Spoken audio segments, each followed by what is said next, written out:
नमस्कार विद्यार्थी मित्रांनो, आजच्या या व्हिडिओमध्ये तुमचं स्वागत आहे. बघा, आपली जी काही सामाजिक शास्त्राची सिरीज चालू आहे, सामाजिक शास्त्र प्लस परिसर अभ्यास. तर त्यामध्ये आज आपण काय करणार आहोत, तर इयत्ता 7वीच्या भूगोलला सुरुवात करणार आहोत. बघा, खूप खूप महत्वाचं आहे. भूगोलवरचे पण खूप सारे प्रश्न विचारले जातात, सामाजिक शास्त्र असो की परिसर अभ्यास असो. तर तुमच्यासाठी हा व्हिडिओ अत्यंत महत्वपूर्ण ठरणार आहे. फक्त व्हिडिओ पाहायचा नाही, तर तो व्हिडिओ शेअर पण करायचा. चला तर मग सुरुवात करूया. आकाशात जिथे जमीन आणि आकाश मिळाल्यासारखे वाटते त्याला काय म्हणतात किंवा डॅश म्हणतात. काय म्हणतात बरं, तर त्याला म्हणतात क्षितिज. आतापर्यंत तुम्ही क्षितिज नाव शब्द ऐकला असेल, परंतु क्षितिज म्हणजे काय, तर बऱ्याच वेळेस तुम्ही असं खूप मोठा एखादा समुद्र पाहिला असेल आणि समुद्रात सुद्धा असं दिसतं की ज्या ठिकाणी काय होत आहे, पाणी संपत आहे, त्या ठिकाणी पाण्यात आकाश बुडाल्यासारखं किंवा आकाश पाण्याला चिटकल्यासारखं दिसतं. अशाच पद्धतीनं जमिनीचं पण असतं. तर आपण ते या ठिकाणी काय करूया, तुम्हाला प्रत्यक्ष दाखवते. बघा, उत्तर केलेलं आहे का आपण क्लिक. हा बघा, इथं बघा. आता ही काय आहे, तर जमीन आहे आणि हे काय आहे, तर आकाश आहे. या ठिकाणी काय दिसते तुम्हाला, तर जमीन आणि आकाश एकमेकाला चिटकल्यासारखं दिसते, बरोबर का. तर यालाच काय म्हणतात, तर क्षितिज असं म्हणतात. जर कोणाची कन्सेप्ट क्लिअर नसेल आतापर्यंत क्षितिज म्हणजे काय, तर आता हे बघा, ह्याला म्हणतात क्षितिज. खालीलपैकी अयोग्य विधान शोधा. आपल्याला कसं विधान पाहिजे, अयोग्य चुकीचं विधान पाहिजे. मग या इकडं पर्यायाकडं बघा, विधान पहिलं काय म्हणतंय, पृथ्वीप्रमाणेच चंद्राला देखील कक्षीय व अक्षीय गती आहे. अगदी बरोबर आहे. जो काही चंद्र आहे की नाही, चंद्र सुद्धा स्वतः भोवती फिरत फिरत पृथ्वी भोवती फिरतो. अगदी बरोबर आहे. त्यानंतर दुसरं विधान काय दिलंय, चंद्राच्या परिभ्रमण व परिवलन गतीचा कालावधी वेगवेगळा असतो. बघा, इथं काय म्हणले, वेगवेगळा असतो म्हटलेला आहे. जो काही चंद्र आहे, बरं याच्याविषयी आपण नंतर बोलूया. तर हे जे काही विधान आहे, हे विधान काय आहे, चुकीचं आहे. मग ते कसं चुकीचं आहे मी तुम्हाला सांगते. आधी बघा पुढचं विधान, चंद्र हा अप्रत्यक्षपणे सूर्याभोवती प्रदक्षिणा घालतो. अगदी बरोबर आहे. त्यानंतरचं चौथं विधान आहे, पृथ्वीवरून चंद्राची सतत एकच बाजू दिसते. अगदी बरोबर आहे. आणि हेच कारण आहे बघा, पृथ्वीवरून चंद्राची एकच बाजू दिसण्याचं कारण हेच आहे की सूर्याचा परिवलन आणि परिभ्रमण जो काही वेळ आहे ना, तो सारखा आहे. इथं काय म्हटलंय, वेगवेगळा आहे, कालावधी वेगवेगळा आहे. म्हणून हे विधान काय आहे, चुकीचं आहे. चंद्राचं परिवलन आणि परिभ्रमणाचा जो काही काळ आहे तो सारखा आहे, हे आपण लक्षात ठेवायचं. आणि याच कारणास्तव काय होतंय, पृथ्वीवरून आपल्याला चंद्राचा फक्त एकच भाग पाहायला मिळतो. तर तुमच्या लक्षात आलं का, मग ते आहे विधान चुकीचं आणि आपल्याला चुकीचंच विधान पाहिजे होतं. त्यानंतर बघा, खालील विधानाचा विचार करून योग्य पर्याय शोधा. आता आपल्याला योग्य पर्याय पाहिजे. तर अविधान दिले, पृथ्वीप्रमाणे चंद्राची परिभ्रमण कक्षा लंबवर्तुळाकार आहे. अगदी बरोबर आहे. बरं, हे विधान लंबवर्तुळाकार नेमकं असतंय काय, ते मी तुम्हाला आकृतीच्या साहाय्यानं समजून सांगणारच आहे. नंतर ब विधान दिले, चंद्र पृथ्वीभोवती प्रदक्षिणा घालताना पृथ्वी व चंद्रामधील अंतर सर्वत्र सारखे असते. हे विधान मात्र चुकीचं आहे. कारण लंबवर्तुळ आकार आहे, त्यामुळं काय होते, कधी चंद्र हा पृथ्वीच्या जवळ येतो तर कधी काय होतो, दूर जातो. यालाच अपभू उपभू म्हणतात. ते मी तुम्हाला आकृतीच्या साहाय्याने समजून सांगते. बघा, तर इथं आपल्याला योग्य विधान पाहिजे. तर योग्य कोणतं आहे, तर अ फक्त काय आहे, योग्य आहे. म्हणजे पर्याय क्रमांक 1. इथं बघा, ही आहे पृथ्वी, बरोबर की नाही, आणि हा चंद्र आहे. कधी काय होत आहे, दूर जात आहे, तर कधी काय होतंय, जवळ येत आहे पृथ्वीच्या. आणि यालाच काय म्हणतात, तर लंबवर्तुळाकार. गोल आहे का, गोलाकार आहे का, तर नाही, लंबवर्तुळाकार आहे. त्याचे जे काही परिभ्रमण करण्याचे जो काही म्हणजे एक प्रकारे परिभ्रमण करतो, तर तो कसा करतो, तर लंबवर्तुळाकार करतो. त्यानंतर बघा, काय महत्वाचं इथं, तर कधी कधी काय होतंय, चंद्र पृथ्वीच्या जवळ असतो. जवळ जेव्हा असतो तेव्हा अंतर किती असते, तर ते बी लक्षात ठेवायचं. 3,56,000 किलोमीटर अंतर असते जेव्हा पृथ्वीच्या चंद्र जवळ असतो. आणि जवळ जेव्हा असतो त्याला काय म्हणतात, तर उपभू असं म्हणतात. काय म्हणतात, उपभू. आणि त्याचबरोबर जेव्हा चंद्र काय होतो, पृथ्वीच्या दूर जातो, तेव्हा अंतर किती असतं त्यांच्यामधील, तर अंतर असतं बघा 4,07,000 किलोमीटर. 4,07,000 किलोमीटर असतं. आणि दूर जाण्याच्या क्रियेला किंवा जेव्हा पृथ्वीपासून चंद्र दूर असतो तेव्हा त्याला अपभू म्हणतात. अपभू. बघा, अप आणि उप या दोन म्हणजे अ आणि उ या दोन शब्दामुळं किती त्याच्यामध्ये अंतर पडतं बघा त्या शब्दामध्ये. तर आपण लक्षात ठेवायचं, अपभू म्हणजे पृथ्वीपासून चंद्र दूर जातो आणि उपभू म्हणजे पृथ्वीपासून चंद्र काय असतो, जवळ असतो. बघा, खालीलपैकी योग्य विधान कोणते, तर अविधान आहे. चंद्र जेव्हा पृथ्वीच्या जास्तीत जास्त जवळ असतो त्या स्थितीला उपभू म्हणतात. बघा, मी काय म्हटलं आत्ताच तुम्हाला सांगितलं, जास्तीत जास्त काय असतो, तर जवळ असतो तेव्हा त्याला उपभू म्हणतात. अगदी बरोबर. आणि चंद्र जेव्हा पृथ्वीच्या जास्तीत जास्त दूर असतो, कसा असतो, दूर असतो, त्या स्थितीला काय म्हणतात, तर अपभू म्हणतात. अगदी बरोबर. दोन्ही विधानं योग्य आहेत. हे अपभू उपभू तुम्हाला वारंवार दिसेल बघा. प्रिव्हियस इयरचे क्वेश्चन पेपर घेऊन बघितले तर नेहमी असते ते म्हणजे परीक्षेमध्ये आलेला म्हणजे नेहमीच प्रश्न विचारला जातो. एक प्रकारे परीक्षा परिषदेचा हा लाडका प्रश्न आहे असं म्हटलं तरी हरकत नाही. बघा, दोन्ही विधानं बरोबर आहेत. अ ब दोन्ही योग्य. पर्याय क्रमांक 3. बघा, यानंतरचा प्रश्न आहे शुद्ध व वद्य. कोणतं, हे जरा नाव चुकलेलं आहे बघा. वद्य. अष्टमीच्या दिवशी चंद्र, पृथ्वी आणि सूर्य यामध्ये डॅश अंशाचा कोन असतो.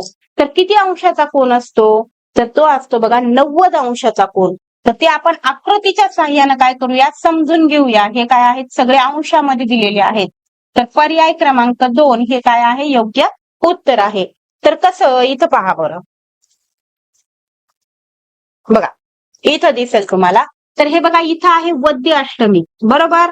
तर वद्य अष्टमीला हे बघा, इथं आहे चंद्र, बरोबर. ही आहे पृथ्वी आणि समोर इकडं काय आहे, तर सूर्य आहे.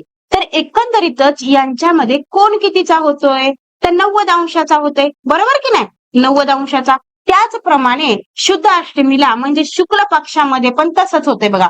ही आहे, हे समजा उदाहरणार्थ चंद्र आहे, बरोबर की नाही. उदाहरण कशाला, हे चंद्रच आहे ना. आणि हा चंद्र, ही पृथ्वी आणि हा इकडचा सूर्य आहे. तर एकंदरीत यांच्यामध्ये सुद्धा कोण कितीचा होतोय, तर 90 अंशाचा होतो. आलं लक्षात. त्यानंतर आता लगेच आलेच, आपण इथं आलोच आहोत, तर तुम्हाला हे पण समजून सांगते. जेव्हा काय असते, अमावस्या असते, त्या अमावस्याला हा बघा सूर्य, त्याच्यामध्ये येतो चंद्र आणि इथं असते पृथ्वी. म्हणजेच एकंदरीतच यांच्यामध्ये 0 अंशाचा कोन असतो.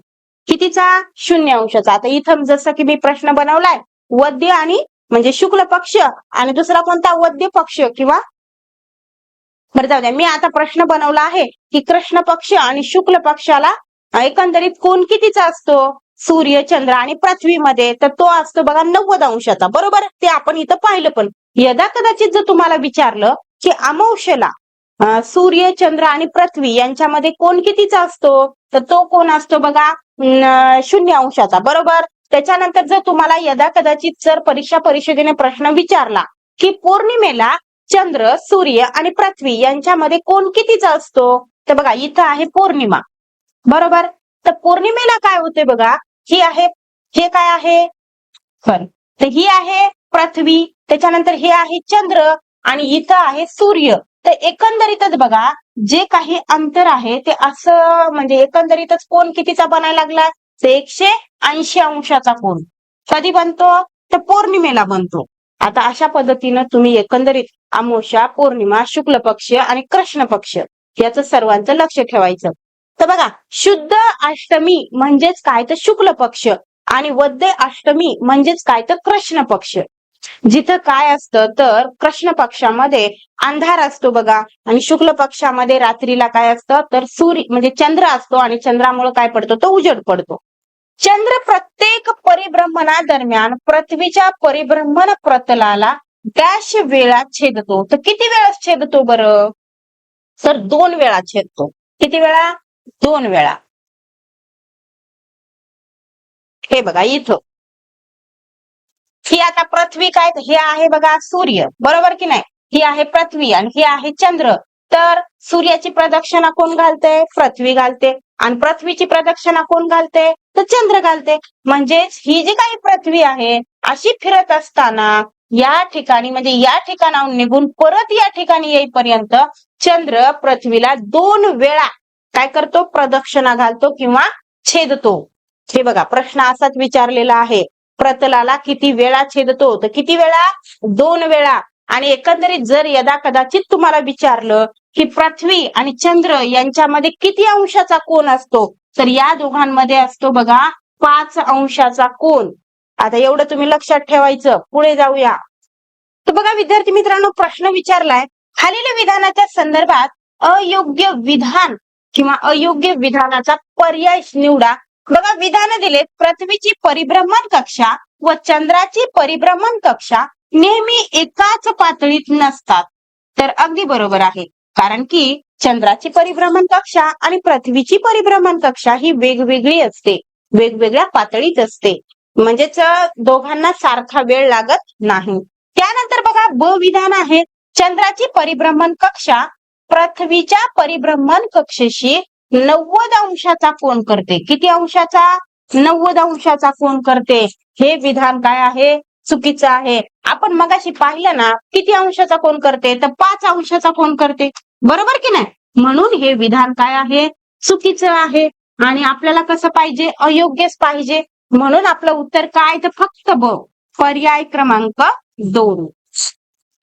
पुढचा प्रश्न आहे, खालील विधानाच्या संदर्भात योग्य विधानाचा पर्याय निवडा. आता पाहिजे आपल्याला योग्य विधान. मग बघा विधान दिलेत, अमावास्येला सूर्य, चंद्र, पृथ्वी यांना जोडणाऱ्या रेषेत 0 अंशाचा कोन असतो. मग मला सांगा, अमावास्याला किती अंशाचा कोन असते? 0 अंशाचा असते ना, आपण आताच पाहिलं ना, बरोबर की नाही? तर हे विधान काय आहे? योग्य आहे. इथं अंश द्यायचं राहिले बरं, तर हे विधान योग्य आहे. त्यानंतर पौर्णिमेला सूर्य, चंद्र, पृथ्वी यांच्यात 180 अंशाचा कोन असतो. अगदी बरोबर आहे, हे पण विधान बरोबर आहे. आपण पाहिलं अमावास्याला 0 अंशाचा कोन. मी दाखवूच का तुम्हाला?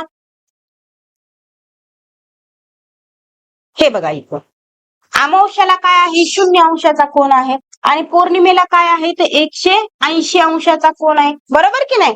तर अशा पद्धतीनं दोन्ही विधान ते दिलेली आहेत, ते दोन्ही विधान योग्य आहेत.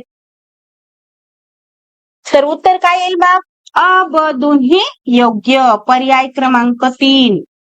खग्रास सूर्यग्रहणाचा जास्तीत जास्त कालावधी डॅश मिनिट आणि डॅश सेकंद एवढा असतो. तर सांगा बरं मग मला, खग्रास सूर्यग्रहणाचा कालावधी किती मिनिट आणि किती सेकंद असतो? तर तो असतो 7 मिनिट आणि 20 सेकंद, पर्याय क्रमांक 1. सूर्यग्रहणाची आणि चंद्रग्रहणाची या ठिकाणी तुम्हाला वैशिष्ट्ये दिली आहेत. हे चार्ट खूप महत्वाचं आहे. यामध्ये काय सांगितलंय की सूर्यग्रहण अमावास्याला होते बघा. आणखीन एक महत्वाचं, सूर्यग्रहण अमावास्याला आणि चंद्रग्रहण पौर्णिमेला. कारण की पौर्णिमेला चंद्राला ग्रहण लागायचं म्हणलं, चंद्र दिसला तर पाहिजे की नाही? अमावास्याला चंद्रच नसते, पौर्णिमेला चंद्र दिसते, म्हणून पौर्णिमेला चंद्रग्रहण असतं. पण प्रत्येक अमावास्याला होत नाही, हे पण लक्षात ठेवायचं. त्यानंतर सूर्य, चंद्र व पृथ्वी हे अनुक्रमे एका सरळ रेषेत एका पातळीवर आल्यावरच काय होतं? सूर्यग्रहण होतं.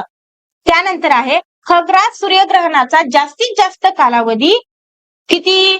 7 मिनिटं आणि 20 सेकंद. आणि जर सेकंद मध्येच काउंट करायचा असेल तर 440 सेकंद असतो. त्यानंतर पाहणार आहोत आपण कशाची? तर चंद्रग्रहणाची वैशिष्ट्य. बघा चंद्रग्रहण काय असते? पौर्णिमेला होतं, आणि प्रत्येक पौर्णिमेलाच होत नाही, हे पण लक्षात ठेवायचं. आता बघा चंद्रग्रहण होताना काय होतंय? तर सूर्य, पृथ्वी आणि चंद्र हे एका सरळ रेषेत येतात. म्हणजे आपण कुठं असतो? पृथ्वीवर असतो, बरोबर आहे की नाही? तर आपल्याला काय दिसत नाही? तर चंद्र दिसत नाही. म्हणून तेव्हा काय होतंय? तर चंद्रग्रहण. म्हणजे पृथ्वीचीच सावली कशावर पडते? तर चंद्रावर पडते. एकंदरीत सूर्याकडून तर काय येत असतो? प्रकाश येतच असतो, परंतु तो सगळा प्रकाश जे आहे तो कोणाला पोहोचत नाही? चंद्राला पोहोचत नाही. त्यामुळे चंद्रग्रहण होतं. त्यानंतर बघा, खंडग्रास चंद्रग्रहणाचा जास्तीत जास्त कालावधी किती असतो? तर 107 मिनिटाचा असतो. चंद्रग्रहणाचा कालावधी जास्त असतो. सूर्यग्रहणाचा खग्रासचा म्हणत आहे बरं, कमी असतो, खूप कमी असतो. इथे 107 मिनिटापर्यंत चंद्राला खग्रास चंद्रग्रहण होऊ शकतं किंवा चंद्राला ग्रहण लागू शकतं. खालीलपैकी अयोग्य विधान शोधा. चुकीचं विधान पाहिजे आपल्याला. तर अविधान दिलंय की खग्रास चंद्रग्रहणाचा जास्तीत जास्त कालावधी 110 मिनिट इतका असतो. आत्ताच पाहिलं ना आपण, किती असतो? 107 मिनिटांचा असतो. किती? 107 मिनिटाचा असतो. म्हणून हे विधान चुकीचं आहे, आपल्याला अयोग्य पाहिजे बरं. त्यानंतर ब विधान दिलंय सूर्यग्रहण अमावस्याला तर चंद्रग्रहण पौर्णिमेला. अगदी अगदी बरोबर आहे. हे विधान योग्य आहे, पण आपल्याला पाहिजे अयोग्य. म्हणून आपलं उत्तर आहे फक्त अ, पर्याय क्रमांक 1. खालील विधानांचा विचार करून योग्य पर्याय निवडा. कोणता पर्याय निवडायचा? योग्य पर्याय निवडायचा आहे. तर आपल्याला इथं विधान दिलेत. पहिलंच विधान आहे की पृथ्वीला परिवलनासाठी सुमारे 12 तास लागतात. मला सांगा, लागतात का 12 तास? नाही. किती तास लागतात? 24 तास लागतात. त्यामुळं हे जे काही विधान आहे, कारण किती लागतात? 24 तास लागतात. त्यामुळं हे विधान काय आहे? तर चूक आहे. 24 तास चूक नाही बरं, हे विधान चूक आहे. बघा, हे विधान काय आहे? चूक आहे. 24 तास लागतात. दुसरं विधान आहे, पृथ्वी स्वतःभोवती फिरताना पश्चिमेकडून पूर्वेकडे फिरते. अगदी बरोबर आहे. बऱ्याच जणाला या छोट्या छोट्या गोष्टी माहित नाहीत. पृथ्वी स्वतःभोवती फिरत असताना कोणीकडून कोणीकडे फिरते? तर पश्चिमेकडून पूर्वेकडे फिरते. हे विधान अगदी अगदी बरोबर आहे. आपल्याला योग्य विधान निवडायचं होतं, तर विधान कोणतं योग्य आहे? फक्त ब. काय आहे? योग्य. म्हणजे पर्याय क्रमांक 2. पुढचा प्रश्न, पृथ्वीच्या परिवलनामुळे डॅश करणे शक्य होते. काय शक्य होते परिवलनामुळं? तर कालगणना करणं काय होतं? शक्य होतं. पर्याय क्रमांक 3. आणि पृथ्वीच्या परिवलनामुळे, परिवलन या शब्दाचा अर्थ तुम्हाला समजलाय का? परिवलन म्हणजे पृथ्वी स्वतःभोवती जे काही फिरते की नाही, त्यामुळंच दिवस आणि रात्र त्या ठिकाणी होत असते. म्हणजे दिवस आणि रात्र होते म्हणजेच काय? तर कालगणना आपल्याला करता येते. प्रश्न आहे, या ठिकाणी विधान अ आणि विधान ब दिलेलं आहे. तर विधान अ मध्ये म्हटलंय की पृथ्वीचे स्वतःच्या अक्षाभोवती फिरणे म्हणजे काय? तर परिवलन. अगदी बरोबर. पृथ्वी जेव्हा स्वतःभोवती फिरते त्याला म्हणायचं परिवलन. आणि त्यानंतर म्हटलंय की पृथ्वीचे सूर्याभोवती फिरणे, बघा, सूर्याभोवती फिरणे याला परिभ्रमण म्हणतात. तर हे पण विधान अगदी योग्य आहे. बघा, हे 2 शब्द बऱ्याच वेळेस तुम्हाला परीक्षेत दिसतात आणि एवढा तुमच्या मनामध्ये गोंधळ निर्माण करतात, परिवलन आणि परिभ्रमण. तर त्या ठिकाणी तुम्हाला परिभ्रमण म्हणजे काय आणि परिवलन म्हणजे काय याच्यातला भेद तुमच्या लक्षात येत नाही. पण आता आपण नीट लक्षात ठेवायचं, परिवलन एक कुठलं तरी लक्षात ठेवायचं. परिवलन म्हणजे स्वतःभोवती फिरणे. तर या ठिकाणी दोन्ही विधानं काय आहेत? योग्य आहेत. मग आपलं उत्तर कोणतं येणार आहे बरोबर? तर ते आहे बघा, पर्याय क्रमांक 3. अ ब दोन्ही विधाने काय आहेत? योग्य आहेत. पर्याय क्रमांक 3.